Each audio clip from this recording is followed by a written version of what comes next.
नमस्ते। ABS classes में आपका स्वागत है। आज की इस वीडियो में हम बात करेंगे शिक्षा में आईसीटी से आपका क्या तात्पर्य है, इसकी आवश्यकताओं एवं महत्व का वर्णन करें। वीडियो शुरू करने से पहले एक छोटा सा रिक्वेस्ट, अगर आप इस चैनल पर नए हैं तो चैनल को सब्सक्राइब करें। चलिए बढ़ते हैं अपने टॉपिक की तरफ। टॉपिक है EPC3 critical understanding information communication and technology.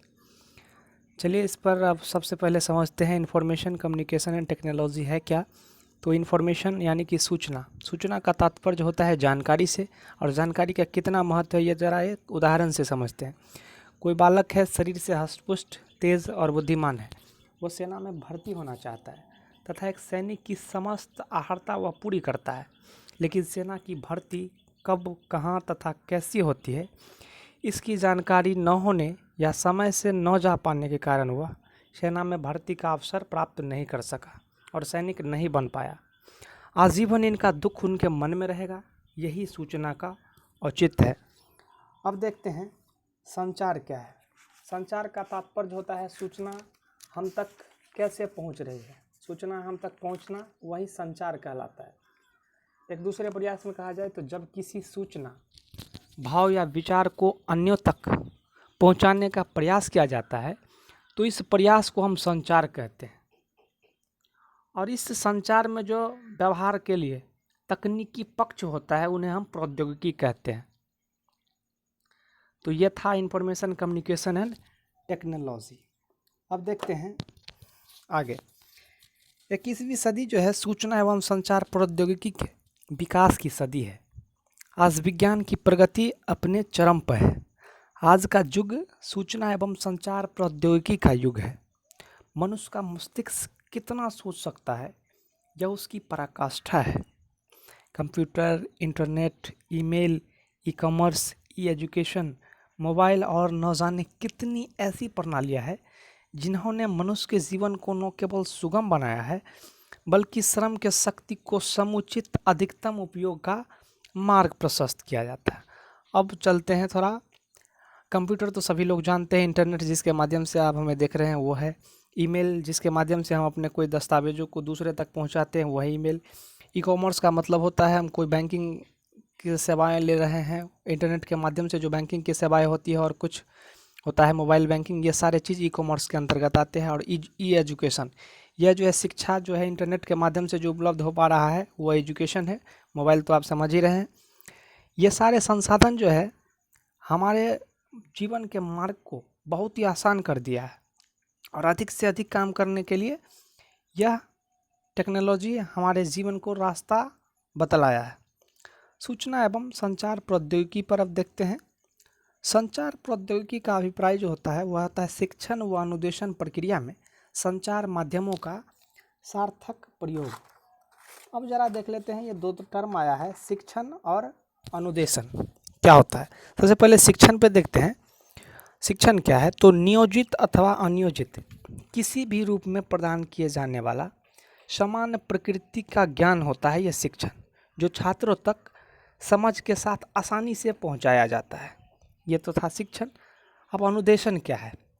अनुदेशन है सुनियोजित तथा औपचारिक ढंग से किसी विशेष उद्देश्य को प्राप्त करने हेतु किया गया प्रयास, और प्रयास का मतलब होता है शिक्षण से।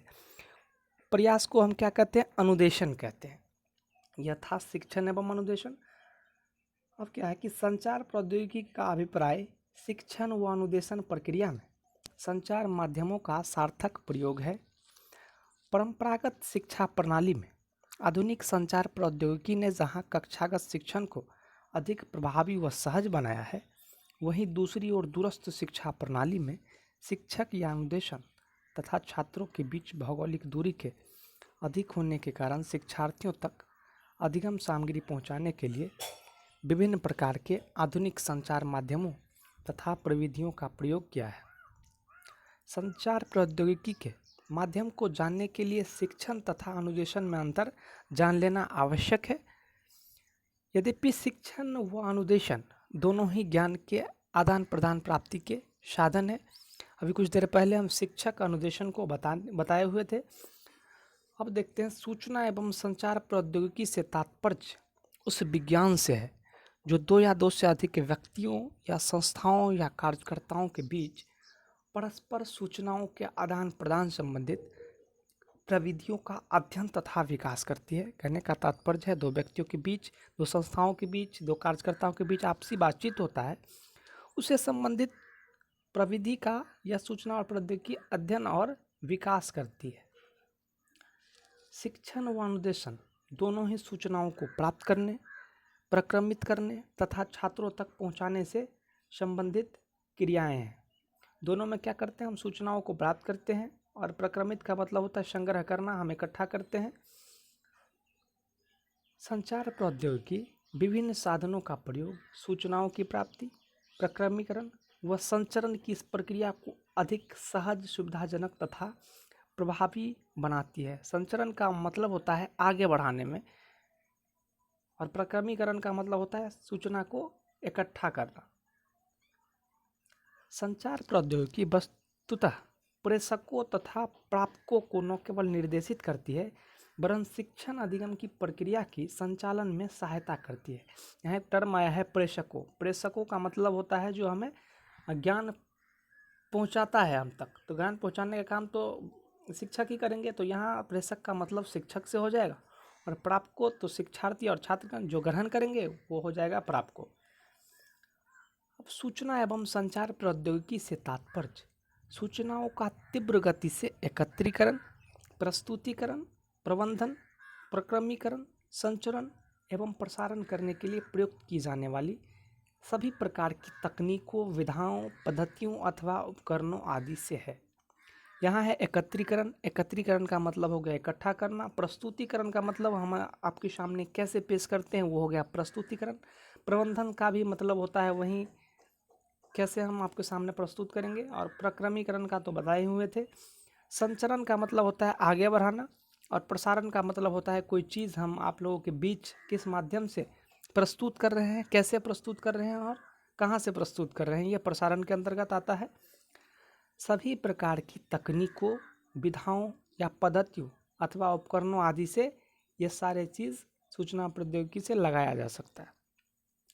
अब सूचना एवं संचार प्रौद्योगिकी की विधाएं पर देखते हैं। सूचनाएं एवं संचार प्रौद्योगिकी के अंतर्गत निम्नलिखित को समाहित किया जा सकता है। सबसे पहला है मुद्रित प्रणाली। इसमें प्रिंटिंग से जितने भी चीज़ निकलते हैं, प्रिंट करवा के हम निकलवाते हैं, वो आते हैं सूचना प्रौद्योगिकी के अंतर्गत। फिर है मौखिक अभिव्यक्ति। हम अपने मुंह से किसी संचार माध्यम के माध्यम से आप तक पहुंचाते हैं, तो वो हो गया मौखिक अभिव्यक्ति। रेडियो प्रसारण, कोई भी हम सूचना या जानकारी रेडियो के माध्यम से आप तक पहुंचाते हैं, तो वो हो गया रेडियो प्रसारण। दूरदर्शन का मतलब होता है टेलीविज़न, टीवी के माध्यम से जो हमें सूचनाएं प्रस्तुत करते हैं, वो हमारा दूरदर्शन के अंतर्गत आ गया है। कंप्यूटर तो सभी जानते हैं। इंटरनेट जिसके माध्यम से आप हमें देख पा रहे हैं, वो इंटरनेट ही है। और बहुमाध्यम पद्धति, माने बहुत से ऐसे पद्धति है जिसके माध्यम से हम सूचना प्रौद्योगिकी से जानते हैं, जानकारी प्राप्त करते हैं। कंप्यूटर संजाल, कंप्यूटर का एक विस्तृत जाल जो फैला हुआ है, उसे कंप्यूटर संजाल के अंतर्गत लाते हैं। विश्वव्यापी संचार, वही इंटरनेट सारे विश्व को एक साथ जोड़ के रखा हुआ है, तो वह हो गया विश्वव्यापी संजाल। अनुसाधन में जो NIC हो गया, राष्ट्रीय सूचना केंद्र बनाया हुआ है केंद्र सरकार ने, तो वो आ गया। अब देखते हैं सूचना एवं संचार प्रौद्योगिकी की आवश्यकता। इनकी आवश्यकता हमें क्यों है? सूचना एवं संचार प्रौद्योगिकी ने दुनिया को एक ग्लोबल विलेज में बदल दिया है, ये बात सत्य है। वर्तमान युग सूचना एवं संचार प्रौद्योगिकी का युग कहा जाता है। शिक्षा के क्षेत्र में सूचना एवं संचार प्रौद्योगिकी ने क्रांति ला दिया है, यह हम समझ सकते हैं। कुछ साल पहले जहां कोचिंग इंस्टीट्यूट में शिक्षा दी जाती थी, स्कूल कॉलेजों में दी जाती थी, वो अब इंटरनेट के माध्यम से बहुआयात रूप में दिया जा रहा है। एप्लीकेशन के माध्यम से दिया जा रहा है, यूट्यूब के माध्यम से बहुत अधिक मात्रा में शिक्षा अब सूचना एवं संचार प्रौद्योगिकी के माध्यम से सुलभ और आसान हो गया है, लोगों तक आसानी से पहुंच रहा है। शिक्षा के क्षेत्र में पुरानी मान्यताएं व सीमाएं टूट रही है। वर्तमान समय में सूचना एवं संचार प्रौद्योगिकी शिक्षा के क्षेत्र में रीढ़ की हड्डी साबित हो रही है, ये बात भी सत्य है। आज टेलीविज़न पे क्लासेस शुरू हो रही है।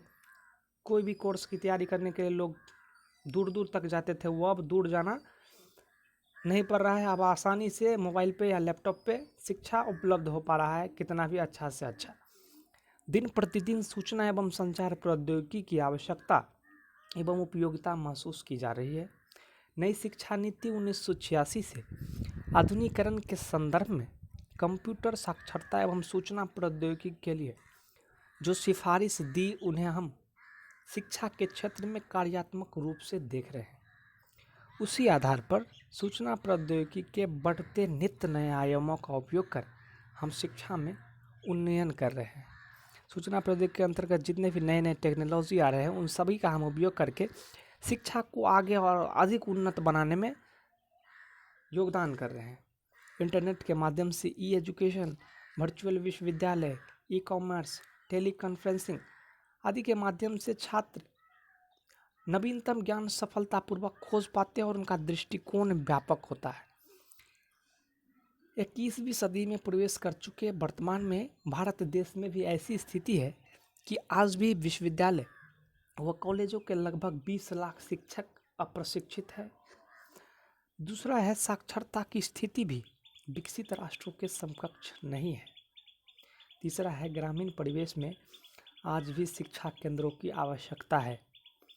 उपर्युक्त बिंदुओं के आधार पर हम स्पष्ट कह सकते हैं कि सूचना एवं संचार प्रौद्योगिकी के साधनों की आज अत्यंत आवश्यकता है। रेलवे, बैंक, बीमा उद्योग, शिक्षा, चिकित्सा, कृषि एवं अन्य विभागों में इन साधनों की दिन प्रतिदिन बहुत ही अधिक आवश्यकता एवं मांग बढ़ती जा रही है। अब बात करते हैं शिक्षा में सूचना एवं संचार प्रौद्योगिकी की महत्व या उपयोगिता। सूचना एवं संचार प्रौद्योगिकी का महत्व निम्नलिखित बिंदुओं के माध्यम से स्पष्ट किया जा रहा है। पहला है, इसके द्वारा तथ्यों को एक स्थान से दूसरे स्थानों तक पहुंचाया जाता है। हम कोई सूचना या जानकारी रहते हैं तो एक जगह से दूसरे जगह आसानी से पहुंचा देते हैं। किसके माध्यम से? तो सूचना संचार एवं प्रौद्योगिकी के माध्यम से। प्राप्त आंकड़ों का विश्लेषण करने में उपयोगी है। जो डेटा हम इकट्ठा करते हैं उसे इंटरनेट के माध्यम से या कंप्यूटर के माध्यम से हम आसानी से उसका विश्लेषण कर सकते हैं। विद्यालय एवं कॉलेजों में बच्चों को अध्यापन में सहायता प्राप्त करना, यह सही है। अभी जैसे लॉकडाउन का समय चल रहा है तो वहाँ कॉलेज एवं विद्यालय के बच्चों को आसानी से इंटरनेट के माध्यम से शिक्षक पढ़ाई करवा रहे हैं। नवीन जानकारियों को जस का तस विद्यार्थियों को पहुंचाना, जितने भी नवीनतम जानकारी है, नए नए जानकारियाँ है, वो विद्यार्थियों तक आसानी से इसी माध्यम से पहुंचता है। विद्यार्थियों को शिक्षा जगत में हो रहे परिवर्तनों से अवगत कराना। जी हाँ, इसका उद्देश्य यही है कि विद्यार्थियों को जो भी परिवर्तन हो रहे हैं वो जल्द से जल्द उसके मन मस्तिष्क में सूचना एवं प्रौद्योगिकी पहुंचाने का काम करता है। किसी भी विषय को प्रमुख एवं नवीनतम जानकारी उपलब्ध कराना। सातवां है, किसी दूरस्थ स्थान पर बैठे विशेषज्ञ, अध्यापक या वैज्ञानिक टेलीकॉन्फ्रेंसिंग के द्वारा ग्रामीण क्षेत्रों तक पहुंच जाता है। ग्रामीण किसानों से बात करने के लिए कहीं विश्वविद्यालय में बैठे हुए विशेषज्ञ है या अध्यापक है तो आसानी से सूचना प्रौद्योगिकी के माध्यम से, सूचना प्रौद्योगिकी में टेलीकॉन्फ्रेंसिंग के माध्यम से ग्रामीण तक आसानी से वह बातचीत कर लेते हैं। छात्र शिक्षकों के मध्य अंतःक्रिया को बढ़ावा देना, इसका बहुत बड़ा योगदान है।